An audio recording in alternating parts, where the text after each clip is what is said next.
Hello and welcome back to episode 19 of Motogp Xtra podcast. Joining me today as always is Rhys. Now we are off to the sweaty and hot Sepang in Malaysia for the penultimate round of the season. But to go forward a week first, we must go back a week. Before we get into the Sepang podcast, there's a few small things we just want to cover up from Phillip Island. One interesting fact that we'll get to in a second. But first up, we just need to talk a small bit about Navarro's crash. Now at the time, we did cover it. But as the week has gone on since the last round, there's more information about, more pictures, pretty much more details that we didn't have back on Sunday of last week after the Australian round. So, Rhys, knowing what you know now and what you didn't know last week especially, what did you make of Navarro's crash and especially how the race direction handled it, or should I say didn't handle it, and what we've seen on Friday then of this week and all the issues that have come with it? Yeah, well, it was one of those things that actually was something as soon as we sort of finished the podcast, we were like, how did we sort of forget to cover that properly? And I'll probably take the blame for that because I'm the one that usually makes the notes, and obviously I was too tired and forgot to make a note on it.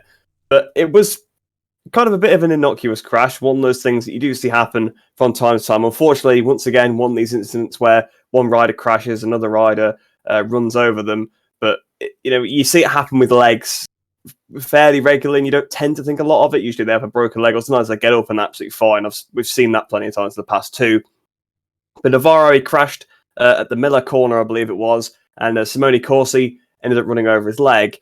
But then something that we obviously did forget to mention last week was the fact that Navarro was by the side of the track, and as it turns out, like you say, stuff we found out since that we didn't know at the time, he was actually bleeding quite profusely, which again is something that's pretty rare when it comes to these kind of crashes, because most of the time it's a bone breakage, but if the bone goes through the skin, obviously there's a lot of blood. Usually you don't seem to think there's blood when there's a crash. You never really hear that much about it, but he was sat at the track bleeding for quite a while. At least 2 or 3 laps, I think it was, that they went past basically full speed. All right, there's double yellow flags, but let's be honest, they're racers. All they take from that is, I'll get a penalty if I overtake. They don't actually think to slow down because, again, you can't expect them to. They're on track trying to race. I know the yellow flag technically means slow down and prepared to stop, but they just know you get a penalty if you overtake, so don't do that. They don't really probably even think about, it's unsafe to pass it, but just think, I don't want a penalty, so they don't bother with it. But Navarro was sat by the side of the track for, at least 2 or 3 laps. They were going past at full speed, clearly in a lot of discomfort and distress as well. Obviously, with I think it was believed at one point that he severed his artery, but I think that's not the case. It seems to have turned out, which is good because you can die in a couple of minutes from that. So I suppose it does make sense that didn't happen because it still took him a while to get to him. So he could have been in a bit of a bad way.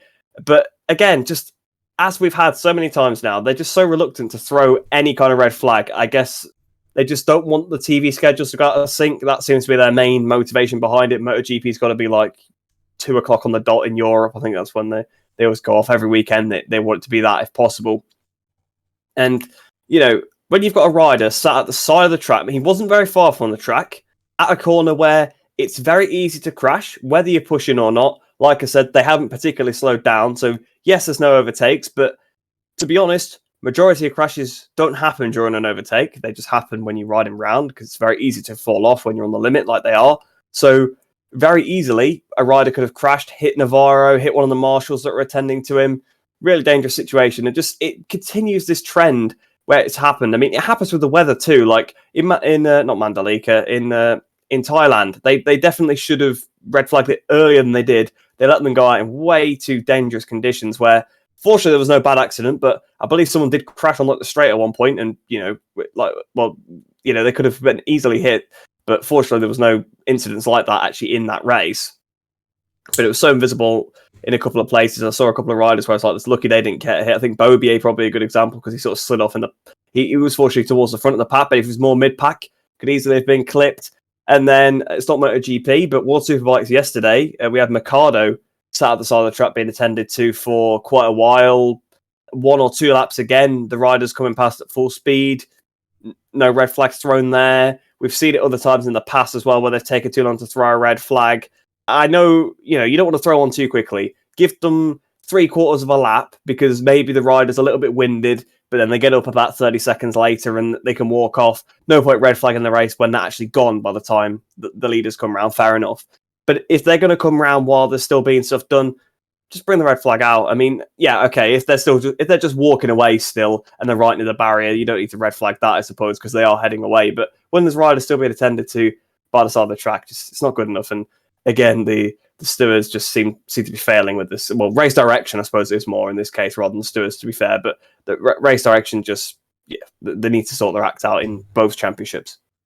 It has been widely reported as well that the marshals tried their best to get the red flag up, but basically they couldn't force it. There was a few shots of a couple of marshals basically simulating a flag waving, as in they wanted it to be red flagged, but they couldn't, for whatever reason. They were overruled, or they couldn't get communication through the race direction. Now, just to clean it up, if you might see some pictures, you will see Navarro on the inside of Siberia, which is turn 6. He collides with Corsi on the exit of Miller Corner and ends up there. So the crash actually happens before. A lot of people were wondering how exactly it happened. So he ends up travelling along the ground and then into that kind of nearly corner entrance on the grass. So horrible incident. And again, you make a great point about the TV schedule. It just seems like that's what their main concern is, that we can't red flag it, we can't have any delays, we have to start on the button, and that's just not right at all.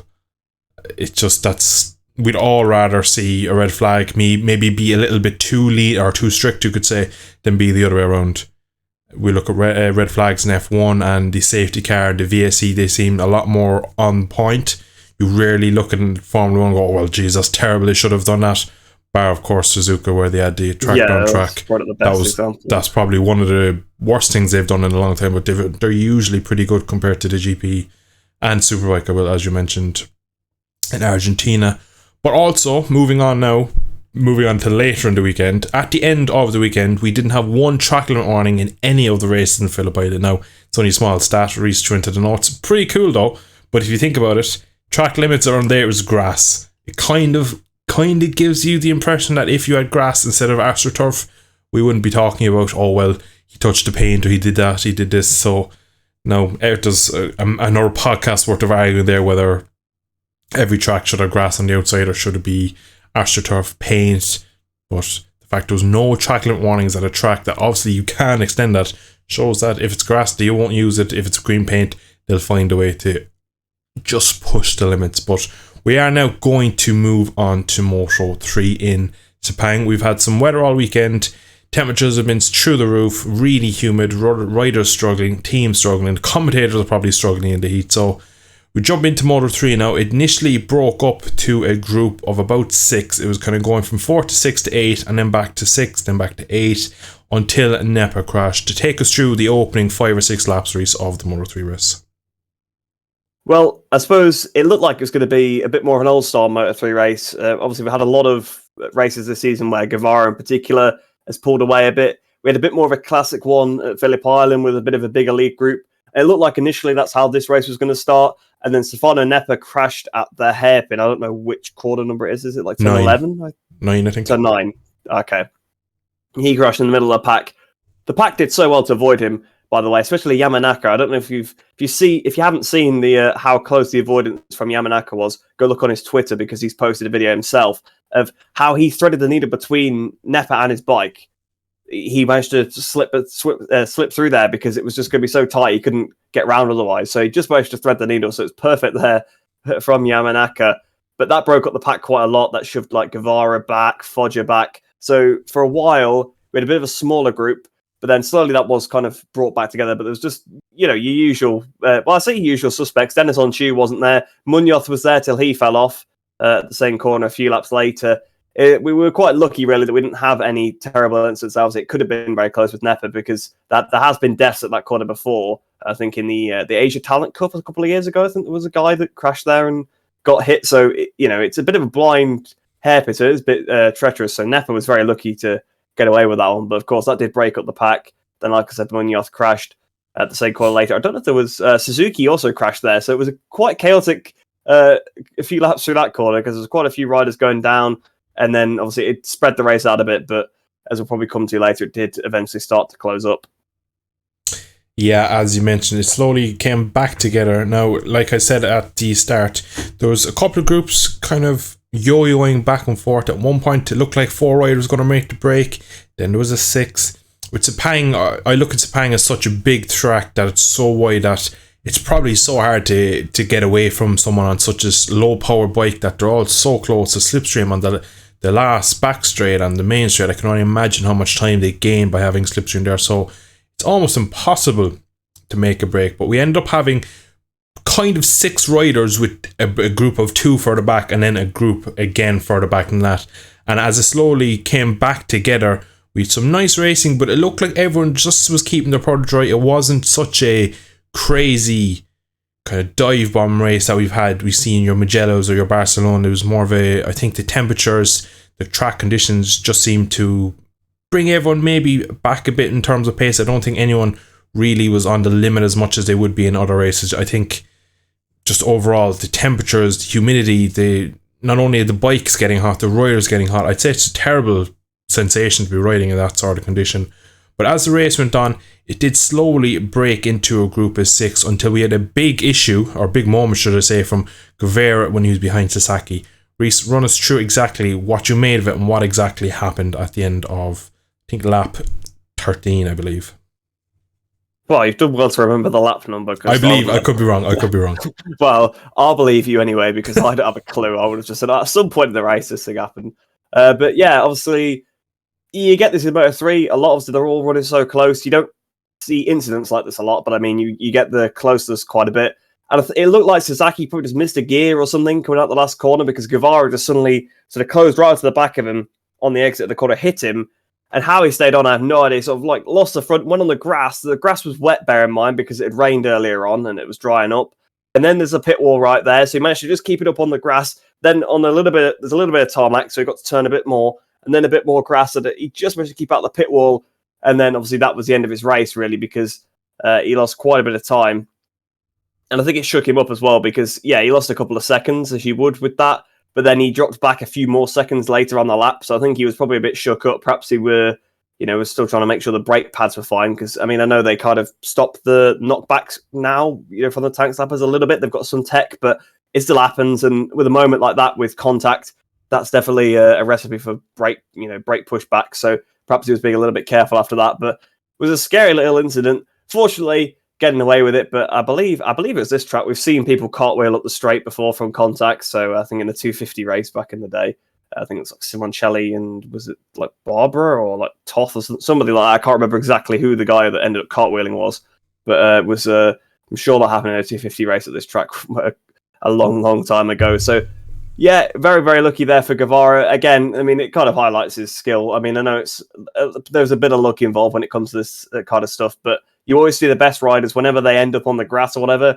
They always stay on. We've seen it with Jonathan Rea before when he's been sent on the grass. Marquez, all the best riders. When something ends up and they go off the actual track, they still somehow manage to keep the bike upright. And Sasaki as well is also lucky to not crash in that incident. I mean, I know rear wheel usually wins when there's contact, but rear wheel does sometimes lose. He did lose a little bit of time because he probably had to slow down, but he did stay with the lead group. Yeah, and it was a scary little moment because it happened so quickly. It's just one of those things that you don't actually think about until something like this happens. All the riders are so close. They have so much trust that the rider in front is going to get out of the corner so well, so consistently. There will be no rear end slides. There will be no missed gears. There will be no power drops. There will be nothing. And they just trust that lap after lap, corner after corner, they're going to not collide with each other. And when we see a collision, we're like, oh, geez, he was reckless, he was over the limit. And you go, well, he did the previous 311 corners and God knows how many gear changes perfectly and no one else hit him. So you need to be thinking how consistent and how quick these are. So when you have moments like this, you just really go, Jesus, that was lucky. It didn't get worse. And again, great riding from Guevara to stay on a wet track. I'd say when he came back on as well, he probably had some very, very second-hand tyres that were already worn. They're probably covering God knows what after being through the mud and the water of the last corner. So it was scary, but I'm glad he stayed on because, geez, again, in the group, you never know what can happen. It would be terrible after winning the title last summer to have a terrible incident here. But we got away with it, thankfully. But that brought the gap down, or brought it up at the front. It just had to roll off for Sasaki. Of course, Guevara went back to about P10, and we were left then with pretty much 5 riders. We had the Sasaki, John McPhee, we had Foggia and Garcia and Messia. Now, Messia was leading for most of it. He was quick. Dennis Foggia looked like he was back to his best. You never really know what Sasaki's going to do. We were all kind of unsure. Did he have damage? John McPhee came from 22nd on the grid, so nobody thought he'd win it or get on the podium. We all thought that he'd probably just round off P5, P6. But the last lap was such a great scrap. I haven't seen close racing between that many bikes in so long. It just was so tight. There was so many different lines. And of course, the guy that nobody thought would win it did win it. What did you make of the last lap? And especially that last sector where there was just 4 riders side by side, 4 different lines, and somehow they made it through cleanly. I don't know. Well, I've got to say, yeah, it was one of the best battles I've seen in Moto3 for a long time because it was so clean.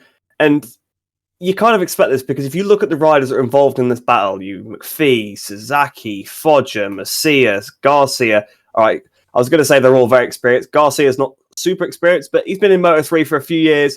And we've mentioned previously in this season how good he is with his knife point precision. Like when he's passed Foggia back in Argentina at the inside into penultimate turn, how aggressive he could be in clean. So to be fair, you've got a group of pretty experienced Moto3 riders that know exactly how to pass on these bikes, and that's why you got such good passes, such clean passes. You didn't have the likes of Munoz hitting people out the way or Onchu hitting people out the way. You had just proper clean scraps. Messia, he was at the back of the group, then he led, then he was back to the back of the group again.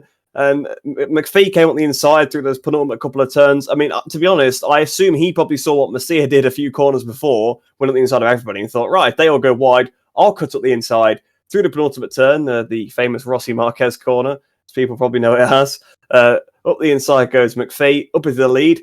But then coming out of there, if you took a tight line, you lose your drive. That's why everybody went wide, because everybody wanted to make sure they had the drive, because usually it's not worth making a pass. But the thing is, because McPhee passed 4 people, he was always going to sort of win out to some extent, because he was going to gain at least 1 place from it.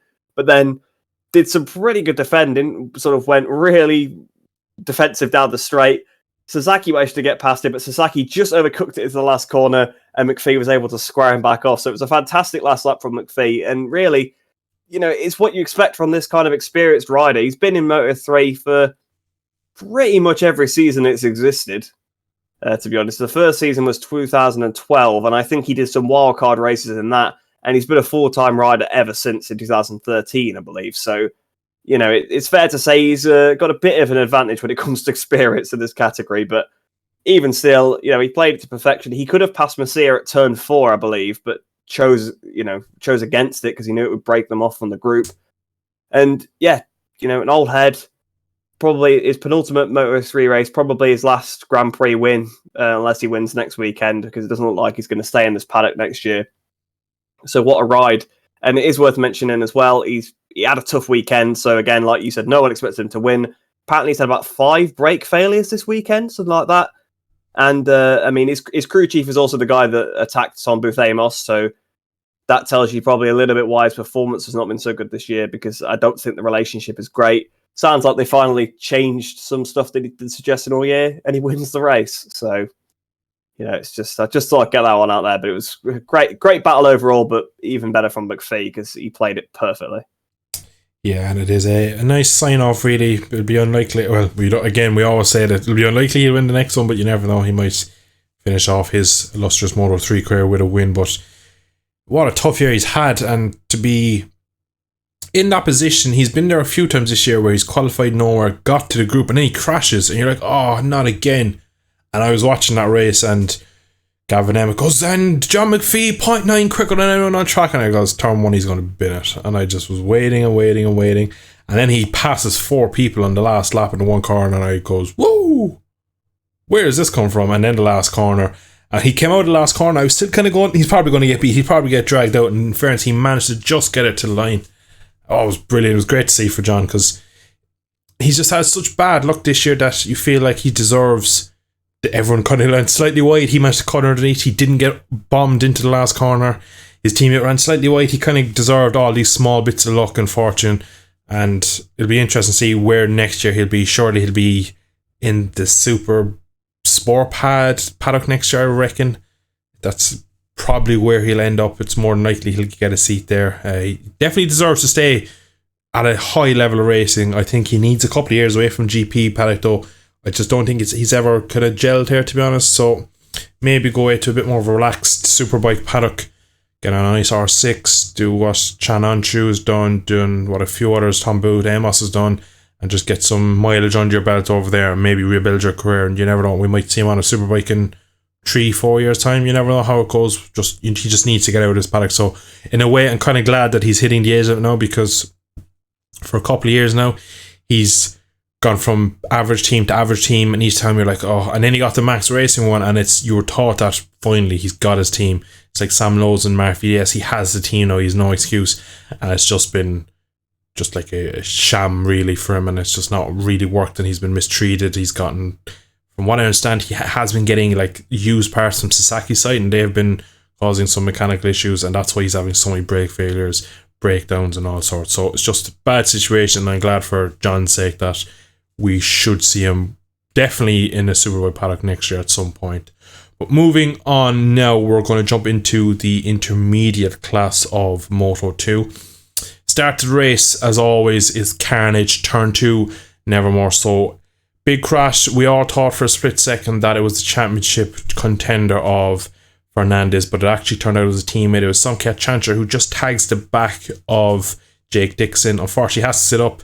Then Acosta collides him. Really rough crash, actually, for Chantra. He got landed on and basically ground into the ground for a couple of seconds while he kind of slid into the gravel. So, early doors in Moto 2. What did you make of the turn 2 shenanigans, and then what happened between the top 6 until we got to the last few corners where we had the battles for Dixon and Fernandez? Well, it's the kind of incident you get at turn 2 here, because just how tight it is, how much it tightens up. Yeah, Chantra just almost hit the back of Dixon, had to pick up the bike, and then I think it was Lopez that actually hit into the back of Chantra, and then after that knocked him off, and then unfortunately Acosta got caught up. Canet as well had to go wide. He had to pick the bike up and go wide, which obviously ruined his race from a front row start. Yeah, it did look like a pretty rough crash for Chantra, because he did get ground into the ground, but he got back on the bike pretty quickly, so I assume he was relatively okay. Obviously, so in fact, everybody from that incident remounted, because Acosta also got back on. Obviously, Canet stayed on, and Lopez obviously didn't crash either. So, yeah, it was just one of those instances you do get. We've seen it happen in the past at this corner. You know, it's got pretty tight. I mean, you have it's a fairly tight first corner, but it's quite open, because it's quite wide. But then you go into this really nasery, like little hairpin, so all the lines sort of just converge to one, and you're always going to get some sort of incident. Obviously, probably this time it was the mistake of Chantra that kind of caused the bottleneck, but at the same time, Lopez made a little mistake. I believe the incident was under investigation. I don't know if anything's come of it. I don't know if you've seen anything, but it would be a bit hard. I think to give it was anybody down as a penalty. race incident. I think you've got to be a little bit more, on lap one. You've got to be a bit more lenient. These kind of things happen. When you've got 30 bikes streaming into a really tight corner like that, there's going to be some collisions. And again, it wasn't really the fault of anybody, because it's not like Chantra came steaming in and just smashed into the back of Dixon and fell off, or it's not like Lopez went smashed into the side of Chantra. Just very small touches, but because they happen so quickly, sometimes you just have the crashes. But obviously, moving on from that, he had you sort of front group pulling away a little bit. I think you had, obviously, Agora was second, Arbolino was leading, which another good weekend for Arbolino. Obviously, we'll come on to him later, but Arbolino was leading, Agora second, Dixon was third for a brief period of time, I believe, but then he seemed to get passed by both like Gonzalez and Lopez pretty quickly. Lopez sort of passed him off camera, and he'd lost a lot of time, so it does make me wonder whether Dixon maybe ran wide, and it was never caught on camera, because he was third, then all of a sudden he was fourth with a fairly big gap in front of him. Then Gonzalez passed him, and I've got to say to Manu Gonzalez, I haven't made any notes about him here, actually, so I'll mention it here. What a weekend it's been for him. I've been watching him over the course of the season, because he always impressed me quite a lot in World Supersport, so I've been interested to see how he's got on, even though he's been pretty low-key most of the season. He's had some good rides, but the last couple of weekends, he seemed to really, start to move a bit. And that's probably because he's at a bit more of an advantage now. It's tracks where a lot of the other riders also haven't gone to before. He's been to Phillip Island in the past, I would have. Actually, has he been to Phillip? He probably has been to Phillip Island when he was in the 300s, but not for a while, but he would never have been to Malaysia, I don't believe. That probably would have been a new track to him. And obviously, again, for a lot of the paddock as well, because, or at least on Moto2 bikes, it's new for a lot of them. So it levels the playing field out, and he had a great weekend. But of course, yeah, he went past Jake Dixon, and then it was Fernandez onto the back of Dixon. But I suppose we'll talk about their battle in a minute. Yeah, so we're at probably the midpoint in the race where it was quite a... Oh, I don't want to use the word boring, because watching these guys on the limit, you can never say it's boring, but it was a... Standard Moto2 race, maybe you'd say. Yeah, exactly. It was methodical, standard. Everyone was keeping their powder dry. Everyone was making sure that they were there for when it counted.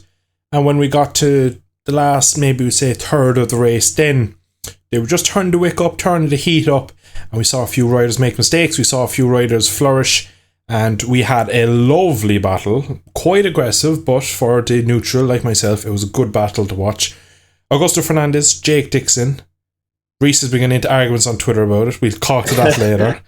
And what did you make of the moves from both of them? Because they both had aggressive moves. Now, I believe completely fair. But overall, what did you make of the battle? And how do you find anyone crossed the line, or do you think it was all fair, love and war? Great battle. Absolutely loved it. Like, it's the kind of racing you want to see. Obviously, we know that both these riders are very high-level riders, right? You know, people sometimes say, "Oh, Dixon falls off too much," or "He's no good," but it's not true. Like, he's a top-level rider. He's shown that this year. Augusto Fernandez fighting for the championship. So you've got two guys that, you know, have sort of race-winning pace a lot of the weekends, battling each other. So it's always going to be a bit hard. But started off, I think Dixon made a small mistake, which is what brought Fernandez right onto the back of him. Fernandez did, again, a hard but fair move on him into turn one. And Dixon just sort of got back on the throttle, back up the inside into turn two, and sat Fernandez back up, which, again, is completely fair. But obviously there has been people, you know, sort of saying, "Oh, Fernandez is a championship contender, he shouldn't be doing this to him." But it's a little bit redundant, really. It doesn't matter who you're racing against. For Jake Dixon, he ended up getting a podium in the end because of this battle. If he'd lost this battle, he wouldn't have been on the podium. So for him, he's just fighting for his own position in his race. Again, he's a top-level rider, so he can perform. I mean, anybody can overtake, you know, you could be a backmarker one race winner the next. So I'm not saying that you know, it has to be a top level rider. I'm saying he's got the pace. So of course he's going to fight back. It's not like he's, well, again, even if you don't have the pace, you can fight back. But you know my point. Like he's going to obviously fight back because he's got some good pace to fight against Fernandez. So there was a bit of a ding dong back and forward. All the passes were pretty aggressive, setting each other up. And it just stems from one, you know, you get a hard move done to you, so you do one back, and then the other guy thinks, "Oh, he's just passed me a bit aggressively, or I'll get him back," and it just goes on and on. It was a great battle. Lost them contact really with the other guys, obviously Lopez and Manu Gonzalez in front of them. But to be fair, once Dixon had won that battle, he cleared off pretty quickly, which again shows that he probably was just, you know, a bit unfortunate to get attacked in the first place, and they sort of tripped over each other because he very quickly caught Gonzalez, passed him, and almost caught up to Lopez as well. So overall, it's a great battle. Obviously, as a Brit, it's nice to see a Brit come out on top. But even if it wasn't, it was a great battle, proper hard racing. And Fernandez, I don't think is very happy about it. Dixon sort of went to shake his hand on the cooldown lap, and Fernandez didn't really want to. He kind of begrudgingly did in the end, but I think that was more of this guy is not going to go away, is he, to like shake his hand back, because he was like just putting his thought to him and like sticking his hand out to shake. It was like obviously saying something to him. So he probably I think he just did it in the end to get rid of him. But Fernandez didn't seem too happy about that. And yeah, while I can understand that, because you probably think when you fight for the championship, why is this guy battling me so aggressively? He started it in the first place anyway. So he's got nobody but himself to blame, and some great racing, which if you don't see a lot in Moto2. Sometimes they just pass, and that's it, you're gone, because usually it's a big tyre offset because someone's tyres have gone off the cliff. But to be fair, proper good battle. Yeah, and there's a bit of a stigma around battling a championship leader. We've seen in GP with the Pecco, really, people, his teammates, his Ducati stablemates, we'll say, battling him, and people going, "Oh, you can't battle him, he's in for the title." Every race is a race. They're there to do one thing only and get to the line at the end as fast as possible. Everything in between is... Now, I do understand that if you're coming up to someone who rides the same bike as you that's in the championship fight, you give him a couple of yards more space. You don't try a ridiculous move that you try on someone and you're trying to get into the points or trying to get a top 10. Can't do that Moto 2. Everybody's on a Galaxy. Well, that's true too. But when you actually approach a championship rival or someone who's leading championship or close, you can't just go, oh, he's leading, I can't pass this guy, he's not my fight. Every race, they're out for themselves. So people saying that, oh, well, Dixon should have given him more respect, he's a championship. That doesn't matter. Dixon is there for his own future, for his own career.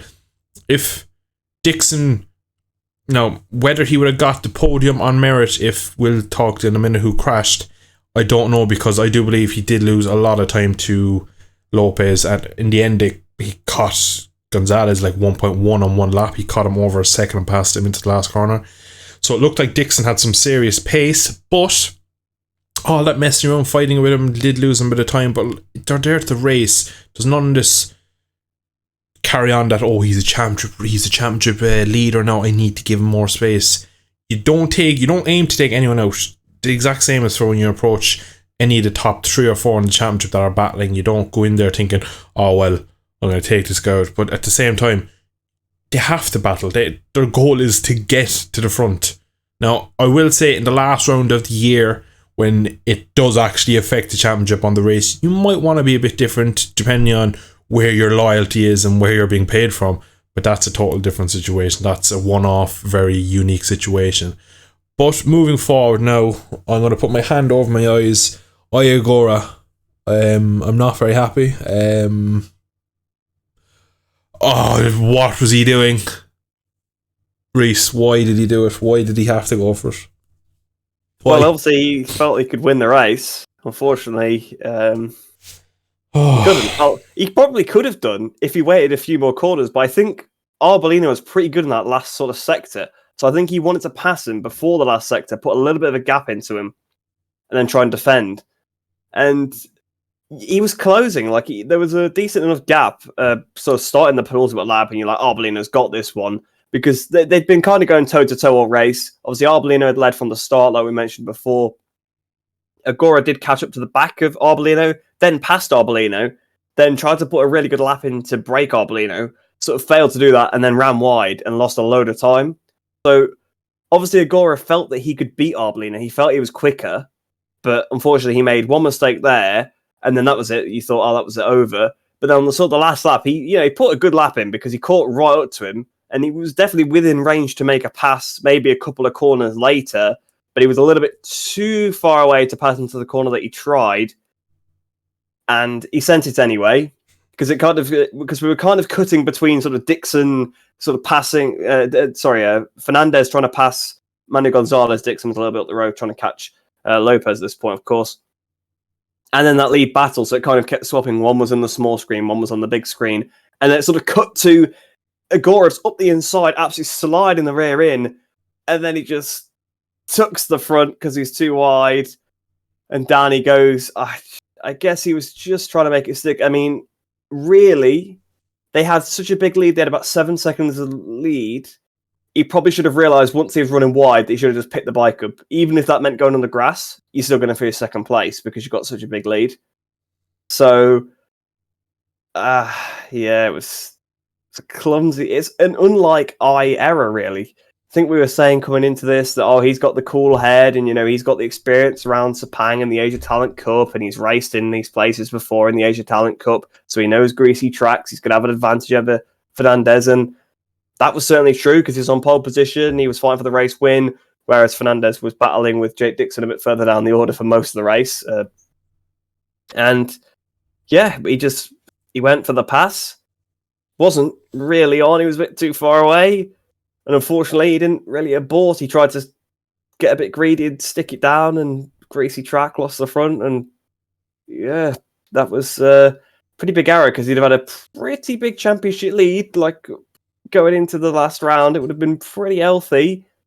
13.5 points would have been the lead. Yeah, which is a nice lead to have. That's like a 5th place. Well, I mean, it's still not the easiest position, especially in Moto 2, but that means if your rival wins, you can finish 5th and still win, I believe. So, that would have been a healthy lead, and now he's trailing by 9 points, I think. So, that was probably the biggest mistake of Agora's career there.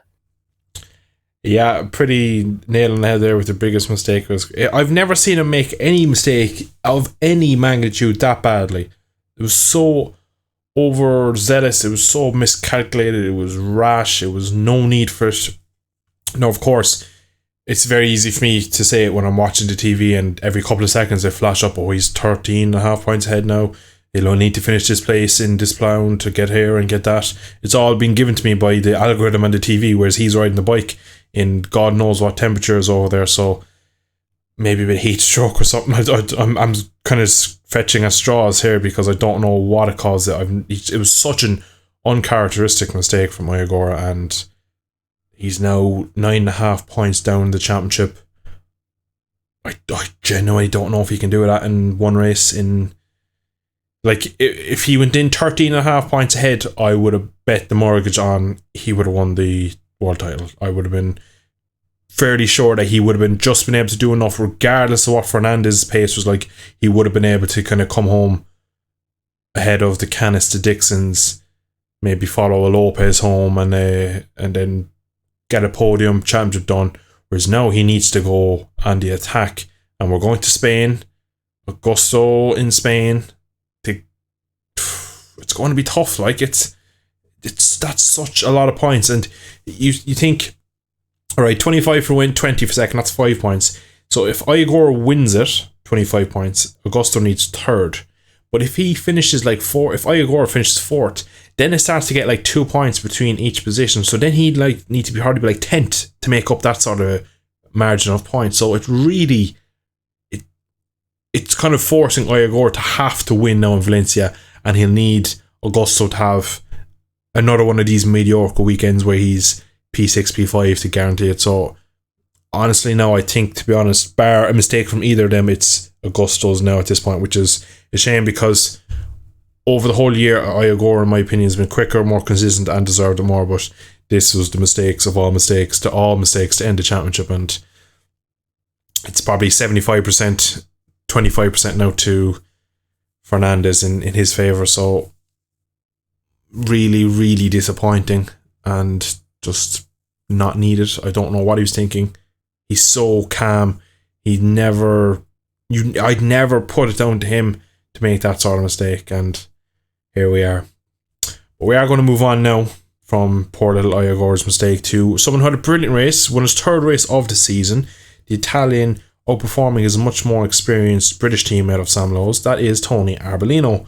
Now, he had pace in a lot of rounds. Him in the race. I know, but he's outperformed him all year. Is the whole point to that point, that he's all year. So, good point there. Sam Lowes pulled out on Friday with injury. He was unfit.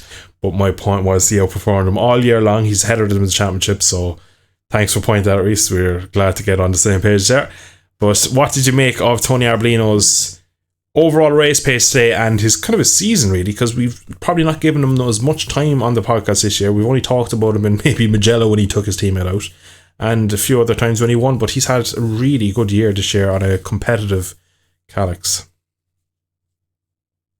Slightly disagree, I think. Okay. Because not about the dominating his teammate. I agree with you on that point. So that's a pretty open and shut case, that. Although his teammate hasn't been at half the races. But that's his teammate's fault. Yeah, I know. But even still, right? Yes, he's won 3 races, and he seems to be coming into a bit of a purple patch now. I'll give him that, because the last few rounds he's been pretty decent. Obviously, he won back in Thailand. He's won here, and his other win came at America. So 3 tracks where the conditions on the tarmac were a little bit dodgy. So it seems to be that he works very well in those conditions. And it probably seems a bit harsh to say a guy that's won 3 races has not done that well. But then he's been nowhere in every other race that he hasn't won. That's my sort of point. Because, yes, again, he's beaten his teammates. You can only really compare to your teammate. But you're on a championship caliber bike. Right? You've beat your teammate, but your teammate spent half the time on the gravel. So that's why you've beat him.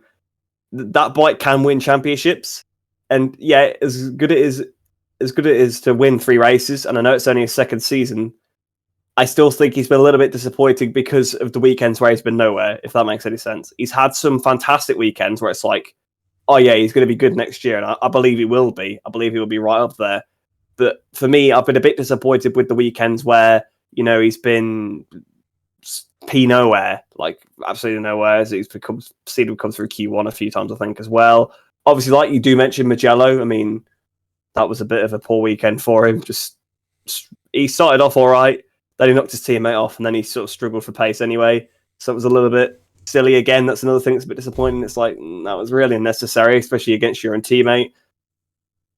So, not a terrible season, don't get me wrong. I'm not sitting here and slating it completely, but because of the races where he's not been anywhere, it's been a bit disappointing. Almost like Fodger to me in Moto3. Yes, he's won a few races, but overall you would say Fodger's season's been disappointing because he's also had so many races where he's been nowhere. And I know that expectations between the two is not the same, but for me, it's great that he's won 3 races and I'm happy for him because he's a nice guy and I actually do like him. But he's also had a lot of weekends where he's not been anywhere. But like I was saying, purple patch for him. Last 3 rounds, he's been pretty strong. So if you can end off the season on a high, I see no reason why he couldn't go into next season as a potential title candidate. Just to kind of, give context to basically his season. He's 4th in the championship as of Sepang, the penultimate round. He is 78 points off Fernandez, 20 points off Aaron Kennett in 3rd. So actually not as bad as I thought. He could, if things fall as he could end up 3rd in the championship, 3 race wins. In his second year, we look at Vietti, who crashed again today, and we thought, for me this year, I thought he would be a dark horse. He'd win a few. Basically, Vietti's season, who he's now ahead of, or I believe it was ahead of Vietti, someone who led the championship up until Sachsenring, Assen time, I believe it was, when Fernandez took the lead. And we were banging on all year of how good he is, brilliant in his second year in the class. And we look at Arbolino, and now, he's ahead of him. He's won nearly as many races as him. So, overall, he probably hasn't made as many headlines, but the fact he's won 3 difficult races, I think it shows that maybe next year we definitely know who the lead rider on that team is, and I reckon we'll see a lot more race wins. Now, I do agree consistency is key in any championship, and we take away someone in crashes, give him maybe 10-15 points for them, he'd probably be not too far behind Iagora in second. So I think his pace is there, it just needs to be more of the full product. But good to see finally we disagree on something, because we do agree a lot on things. But we're going to move on now to the Motogp class, and the championship's getting hot in this, just like the Sepang weather. Great start by the championship rivals. Pecco Bagnaia must have jumped to start. I cannot understand how he got such a good start. The onboard literally looks like he's playing the game, and the AI just don't move. It's so good to watch. There is footage out there of his online of his onboard, and it's like he's on a GP bike versus Moto2 bikes. It's just, he makes up so much ground, and the initial launch is so good that he has a small run, then to do Paddy's power kicks in, and then he just has such a good run. Then brakes even later than everyone else, outbrakes Marcus into turn 1, into P2. Of course, Fabio also managed to do an amazing start on the Yamaha, got up into the top 5 early on. What did you make of the opening 4 or 5 laps where we had some big movers from the championship rivals? Well, I think they've both proven why they're the two that are in contention, to be fair, because they both had pretty bad Saturdays. Obviously, Bagnaia was 9th place, Fabio was 12th. So either way, pretty bad for both of them. Obviously, that's still slightly better for Bagnaia because he's on the momentum and he's in front of the guy he has to beat. But I actually missed Bagnaia's start the first time because I was watching Fabio. I wanted to see what Fabio was doing. And he, similarly to Bagnaia, risked it on the brakes because his initial start wasn't great. It's not like he made a mistake, just it's the Yamaha. So, of course, it was going to get a bit swamped on a long run to turn 1. But he risked a lot. He really did into that turn 1 to pass a lot of riders. And, fair play to the guy because he did a really good job. And then I looked up and I was like, Pecco's second? I was like, how has he done that? And then, fortunately, they should have replayed. But, yeah, you make a good point. Pecco's start, like the MotoGP game. Perhaps you've been watching your videos for tips and tricks that you do there. And, yeah, he got a great start. Obviously, then the Ducati power takes over a bit, again, like you say. And Bagnaia's biggest strength is the brakes. So he outbrakes everyone into turn 1, and all of a sudden he's up to second position. So both championship rivals up into the top 5 immediately. Quartararo had to muscle his way past Morbidelli, his teammate, who We'll probably come to a little bit later, actually. But he had to muscle his way past his teammate. Then he had to pass Marc Marquez. And then they were running second and fourth places, the two championship rivals, which, to be fair, considering they started 9th and 12th, pretty good considering this has been a season where it's been particularly difficult to overtake. So I've just got to say, like I said about a minute ago, this is why those two are the two that are in contention, because they have a little bit of something else compared to the rest of the field, shall we say, just in terms of talent, really, because there's about 1 million Ducatis out there.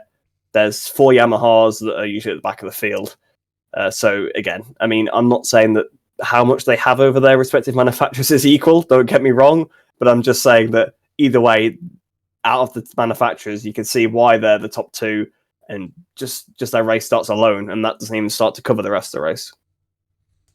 Yeah, and it's just like you said, it just shows why they're the main two in the championship, why we're coming into Valencia. There's a race win, or less than a race win between them. They've taken most of the wins this year. They've taken nearly all the headlines. It just is, they've been brilliant this year. They've had their mistakes. They've had their issues with bikes. They've had lots of crashes, which is unusual for the two top men in the championship. You don't really associate crashing, but they've just pushed each other so hard this year. And we're going into a final round where we're going to have a brilliant scrap between, hopefully, the two of them, and it'll probably go down to the wire. Now, who will win it, we'll get to that later, but early in the race, Jorge Martin got the whole shot just about from Pecco. Put his head down, said after the Phillip Island race, probably his post-race interview, he said that he actually has a habit of using not enough tyre, probably the opposite to most people, that towards the end of the race he usually has a bit more tyre, and he actually ends the race with tyre left on the back of his GP22. So today his plan was to go early, use a bit more, and see what happens towards the end, if he completely shredded it, or if he's just better on tyres than he actually believes himself he is. Unfortunately, he didn't make it to the end. He crashed out of turn 5. Quick crash, made mincemeat of the GP22. At that point, it really opened up the race. Did you believe at any point that Jorge Martin was on for the win, or did you think it was only a matter of time between Bastianini and Bagnaia that one of them would pull him back towards the end? Well, I was a bit unsure, really, because I think this race just sums up Martin's season. Insanely fast. He was on pole by like over half a second, I think. 0.6. Which is 0.6. So over half a second, which is ridiculous in this era, because you get hundreds between qualifying times a lot of the time. So fastest 2-wheel lap. I know they've gone quicker in tests before, I believe, but even still, officially lap record, by quite a way. Like, it's not really close.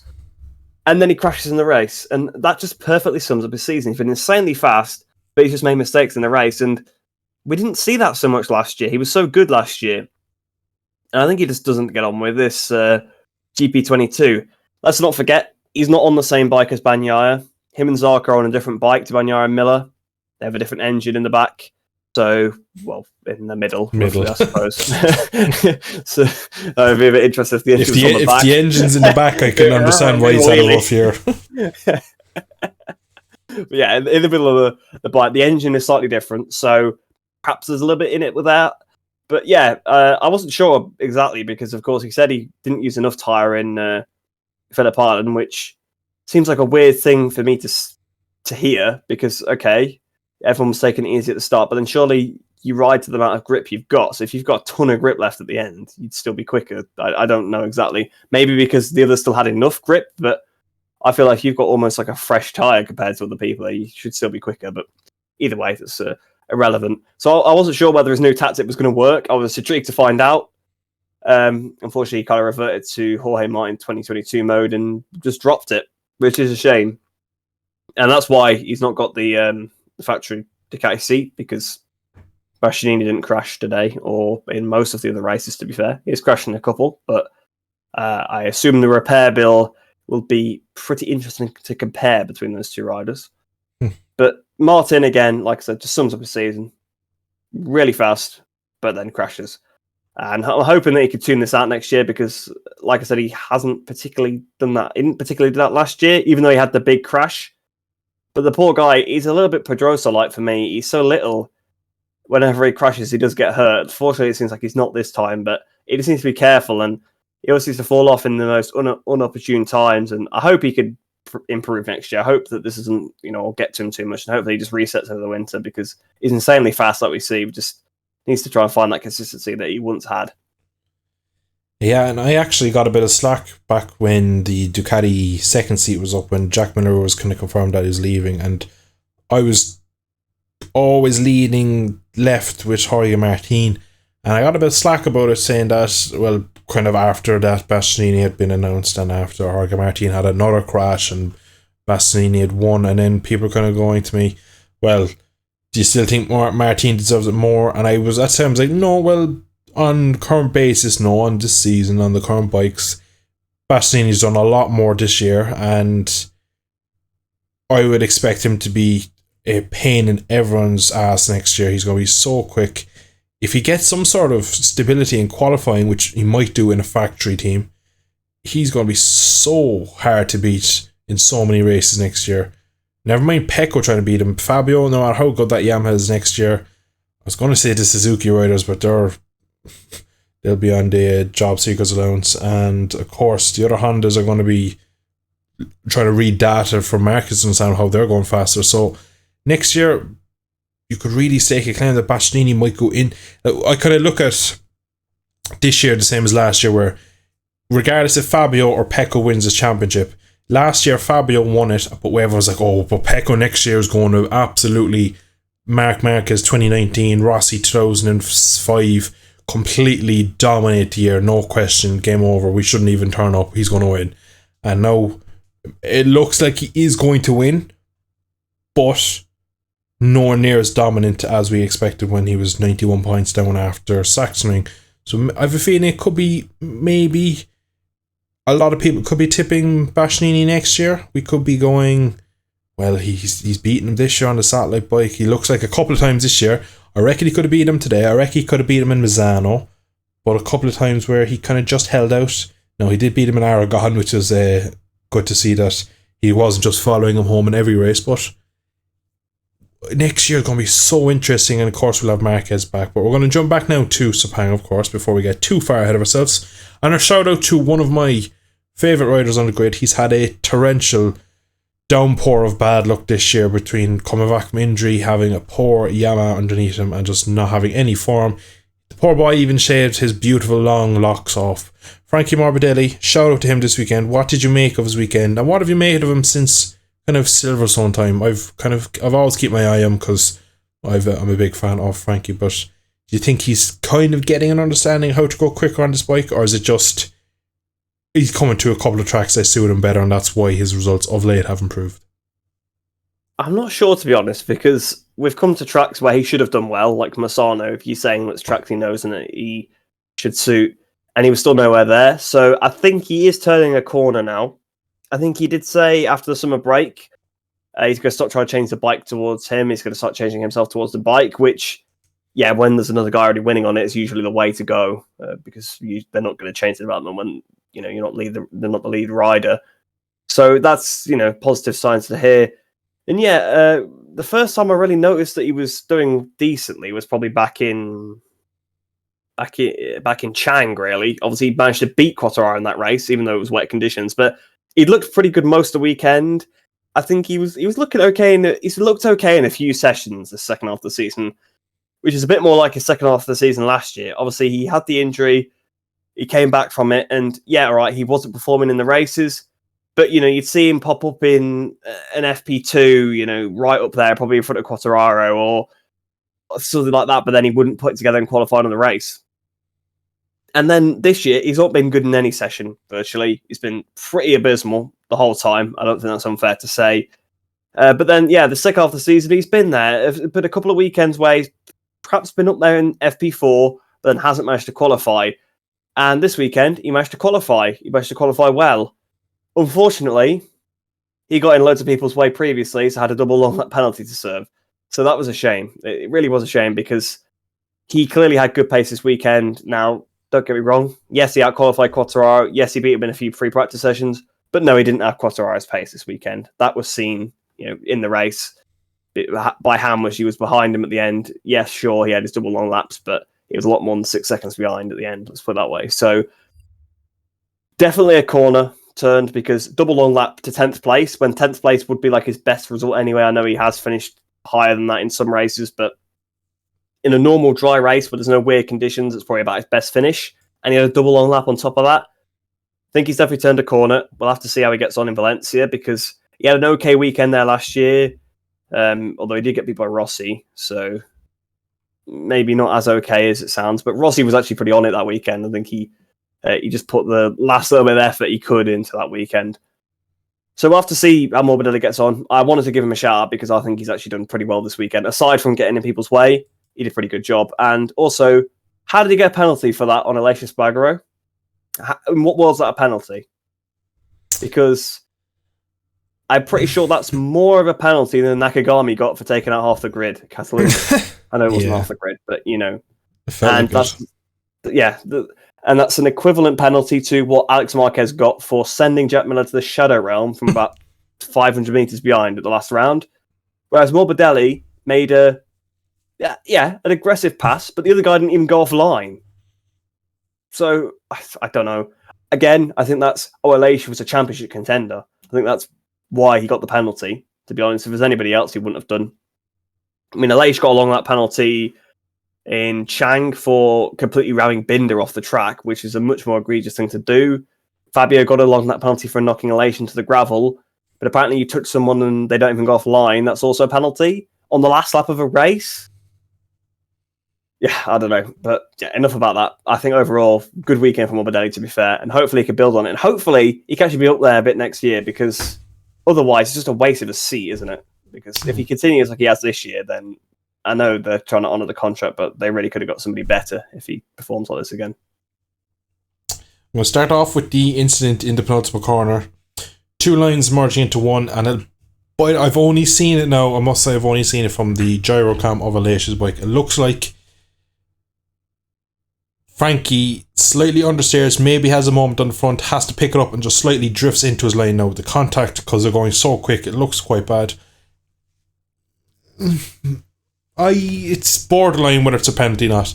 Now, the issue with the other penalties you mentioned is that they're not harsh enough with them penalties, so when there's an incident like this where it's marginal, you end up getting the same thing. So he might as well absolutely clean them out of it and sent them Rossi Marquez style, and he probably would have got the same penalty, whereas as making an attempt at a pass, making a minor mistake, running slightly wide into his pass, small bit of contact, and you still get the same. So the issue isn't the incident, it's the rule book, and the way to give out penalties at the moment is inconsistent, and it's seen as like there's a threshold. If you make this mistake to that mistake, it's too wide at the moment. You need more penalties and a smaller threshold to give more accuracy and more fairness, really, to be brutally honest. They're just not doing a great job this year. They haven't done the last couple of years, but that's again maybe a post-season podcast we could have. But judging his actual pace, he did well in qualifying. It's a shame he had the two long lap penalties, and of course they were his own doing. But if he could have stayed in behind Fabio, could he maybe have gotten P4, P5 if his pace was that good? I don't know if he would have been able to overtake Marquez. Would the Suzuki of Mir, before he crashed, got ahead of him? It's all up in the air. Would Binder, would Miller caught him, who came from P21 back to P6 after a qualifying crash? So a quick shout out from Miller after an unfortunate couple of runs from after some brilliant form. But you just don't know when he drops back and gets the penalty. You just don't know. It kind of just starts to blur the waters and just everything gets a bit confusing. So, like you said, though, going forward, I really hope Morbidelli gets his mojo back, because it is a waste of a seat. You could argue Top Rack should be there at the moment. You could probably get some Moto2 rider to come up, that would be quicker at the moment, but I believe Frankie Morbidelli's ceiling is high enough that he will perform high enough again on that bike, I hope, touch wood, and that we can see him back on the podium, getting good qualifying, and maybe winning races and challenging for championships like he did in 2020. Now we're going to go to his teammate, Fabio Quartararo. Crashed on Saturday, a contusion in his third finger, I think, on his left hand. Bit of an up and down weekend. Got to the race. Of course, we talked about his unbelievable start, and he made it all the way back to 1.2 seconds back from Bastianini and the last lap. podium, first time since Austria, I believe. What a weekend from him. Where does this sort of pace come from? It's weird. It's so strange because every time we've he's come to a track where he's going to get dominated, especially when he's qualified 12th, you're like, it's going to be nowhere. But in the box, he's got second place at Mugello, second place at Austria, third place here. It's strange. It's really strange. And the tracks where you've expected him to go well, he crashed at Assen. He had the long lap to fair at Silverstone. That's what kind of did him. And then he picked a tyre choice to try and compensate that, and it didn't work. So he didn't do too well there. He fell off in Australia as well. So all the tracks where you expect him to do well, he doesn't. And the tracks where you expect him to struggle, he does well. And I think it's a nature of those tracks. I think that's why. You've got your Assen, you've got Silverstone, you've got Phillip Island. Whilst on paper, yes, he will go well there, it's actually very difficult for him to pass at those tracks because they're high-speed corners. So if he was on his own, yeah, he probably could win. Like, if you put him... if you had him do 30 laps, and then let's say there's no such rubbering and the conditions are the same, then you've got Bagnaia do 30 laps, Quartararo would be quicker, probably, over that time, at places like Phillip Island, Assen, those kind of tracks. But when you're in a race... Yamaha's behind a Ducati. Where's it going to pass a Ducati? Because there's not really that many hard braking zones at those tracks. I know that the Yamaha's not even good in the hard braking zones, but that's where he has to try and make the difference and make the passes. It's very difficult to pass through a sweeping corner, even if you're quicker. There's not much you can do about it. So I'd almost say that the fact that this wasn't so much of a Yamaha track, although in the past it has been, to be fair, the previous winner was a Yamaha rider, Vinales before that. Rossi was on course to win before he fell off the year before. The 17 race. Oh, that was wet, wasn't it? That was the Lorenzo Mappin 8 race. But yeah, it was. It's not the track where you expected to do well. But again, he just pulls it out. Broken finger, like you say, on top of that. So he must have been in a lot of pain. Starting for 12th on the grid.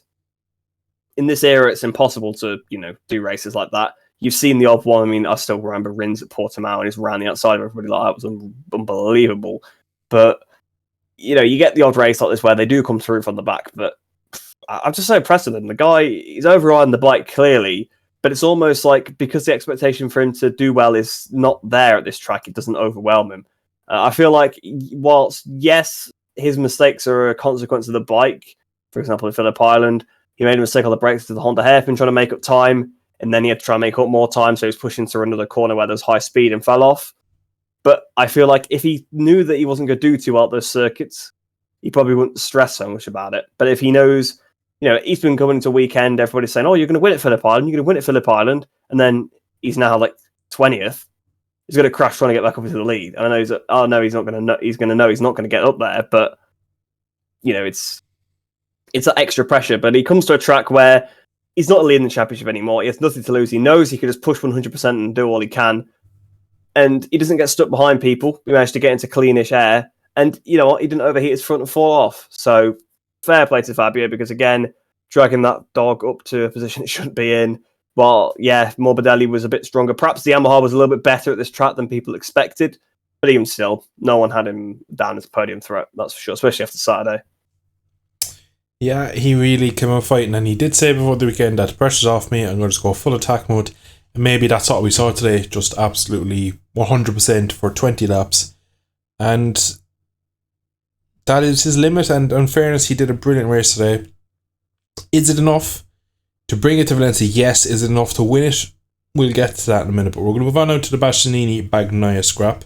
That raged on ever since Jorge Martin crashed out on lap 7. And when they got together, Bastianini was pretty close to Bagnaia. Sat there, had a look in many different places, eventually made the pass. What did you think at that point when Bastianini had passed Bagnaia? Do you think Bagnaia would falter? Because then he looked a bit wild. It reminded me straight away of Le Mans, where he got out of shape, he was offline, he was looking immediately to fight back. The Rossi kind of mantra of strike back, don't let him get in the rhythm. And did you think that Bagnaia would actually be able to re-overtake him? Or would he just shut up shop?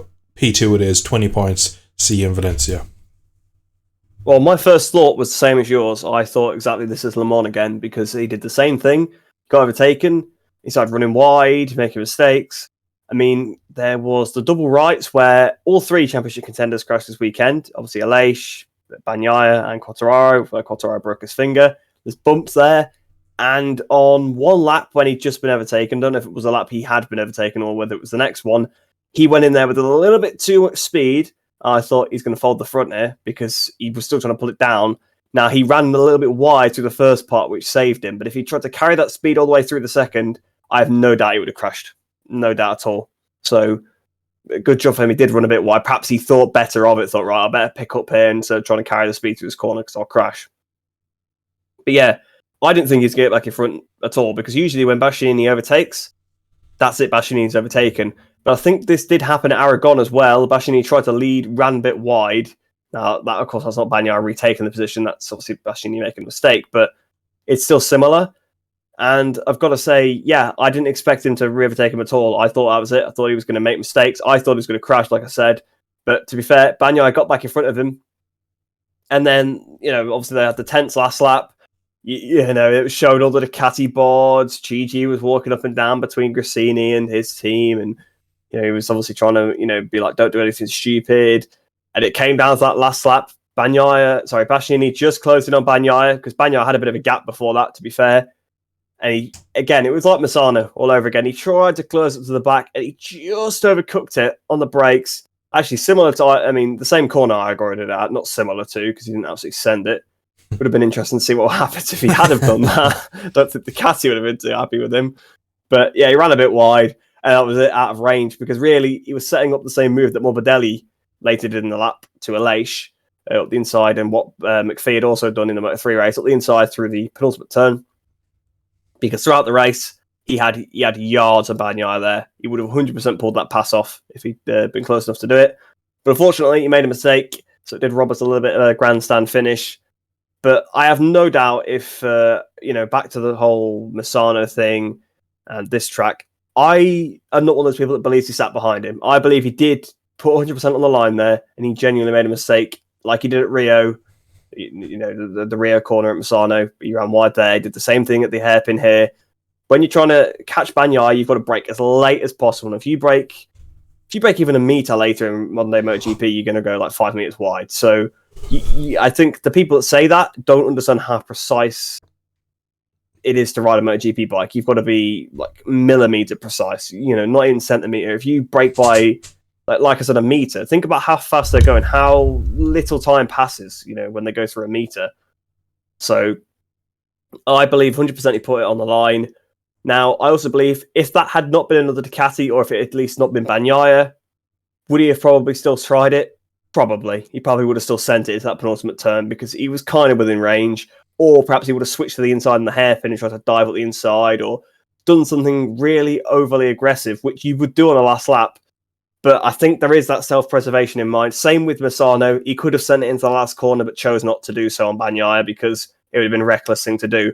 But had it been another competitor, had it been Quartararo, I 100% would have said he would have sent it because he either wins the race or is a hero to Ducati or both. So, if it was Quartararo, I probably would have pulled the pass. But yeah, it's one of those things. I think he tried as much as he could. It was a great battle. I love the battles these two have. I'm hoping that they have them again next season, but I just have that feeling in me that I think Bastianini is better, so I think he's going to beat Bagnaia anyway, because he's doing it on a year-old bike currently. Although, to be fair, it's actually probably very close in configuration to Bagnaia's. Obviously, he has the 22 fairing, he's got the Stegosaurus, he's got the old engine, but then Bagnaia has an older version of the engine that's closer to that, so he probably is he's probably the closest in terms of equipment to Bagnaia, outside of the obviously Miller, of course. So, yeah, it'll be interesting for next year. I know I've waffled a little bit there, but great battle, and I think Bastianini definitely put it on the line there. Interesting. It's pretty 50-50 split with people thinking Bastianini's either on it or he's coasting behind him. Definitely, the fact he made a mistake in Misano, he did pass him in Aragon. And again, he made a mistake today. You don't make a mistake if you're going to follow someone home. If you're following someone home, you want to make it as well known as you want people to be able to go, he's following him. You want to Marc Marquez Valencia 2015, where you're sitting on his back wheel, almost protecting him. And you don't really get that with the couple of instances we've had with Bastianini. He's been too on edge, we could probably say. He makes a move, Also, today when he passed him, he dropped his pace down by about 4 seconds. He slowed it right down, so not really sure why. 4 seconds? Yeah, at one point he did a 2:07 lap time, and of course Jorge Martin did a 57, so that's 10 seconds slower than. So wow. they were going, when he went past him, he dropped the overall race pace by 2 seconds. That was kind of the reason Fabio started to catch up so quickly. And then, of course, when they started battling, Fabio took more time out, and then eventually Fabio kind of got to them when the race was over, but he slowed the pace right down. Now, whether he was doing something malicious and trying to bagnite into Fabio, or I don't know, maybe he has his own alternative meaning for this championship and wants to see a different result. But the fact he slowed the pace right down, he basically did Lewis Hamilton in Abu Dhabi that year, where he just broke as late as he could, parked it in the middle of the corner, and then got a good exit out and just parked it again. And he kept doing it for a couple of laps. Eventually Pecco made the pass again and instantly took like 3 seconds back off his lap time, and Bastianini responded. So it's a weird one. I'm not really sure why. Nobody questioned Bastianini afterwards about it. He said he had a good race, a good battle, but nobody asked him how come his pace dropped that much when he was in front of him. So it is an interesting one. Something we might actually have to maybe address next week or in 2 weeks' time on the Valencia if there's anything comes out. A lot of time we were actually talking about this after the last podcast, that we do the podcast within 5 hours of the race finishing nearly every week, and that actually sometimes hinders us in getting the up-to-date information. There's nearly every week where we do a podcast and the following Monday morning there's some news come out that we didn't have yesterday, so the podcast can slightly be outdated by the time it goes out. That is just modern day sport and media. It's a bit hard to get everything always up to date, so we're probably going to cover last week's stuff we missed on the start to next week as well as we did this week, just because I think it feels like during the week stories slowly start to seep out that we're kind of missing just because of the time frame. But I want one word answer: is the championship over? Yes or no? Yep. Simple as that. Have you any fear that Pecco could bottle it? You don't need to give a one answer for that. That can be a more flushed out one. Actually, let me give a sentence this time. But we are getting up there with the time, so I see why. Yeah. To be honest, I could 100% see Bagnaia crashing. It's the fact I can't see Quartararo winning. That's why. Because even if Bagnaia crashes, Quartararo has to win the race. So, while yes, I actually see it as not likely. I think he will finish, but it's a scenario that I could definitely envisage. I could see Bagnaia crashing. I could also see Quartararo crashing, to be fair. But the one thing I can't see happening is Quartararo winning at Valencia, unless it's a strange race. Now, that doesn't mean that Marquez might not skiffle out 5 Ducatis and it could happen, but imagine. It's one of those things. Yeah, for me, championship is over and there is no chance in Valencia. 23 points is the gap at the moment. It will be one of those mysterious races if somehow Fabio comes out with it as championship. Now I'm going to touch wood that there's no mechanicals for either rider. Touch wood that there's no rider taken out. So Fabio's not taken out, Pecco's not taken out. Have a clean race. If one makes a mistake, that's on them, but I don't want it to be settled by a Ducati engine blowing up after a 20 race season or a Yamaha getting lost on track like it has a couple of times in the last couple of years. So we're going to leave it there. 1 round left to go. 2 championships to decide. 2 of them slightly favouring one rider is probably fair to say. Join us in 2 weeks' time where we'll have the Valencian GP. We won't be as tired because it'll be back on our time zone. And we will have the final race. We'll have our 3 champions. And we'll end off the season with a good podcast. Thanks for tuning in today. See you in the next one.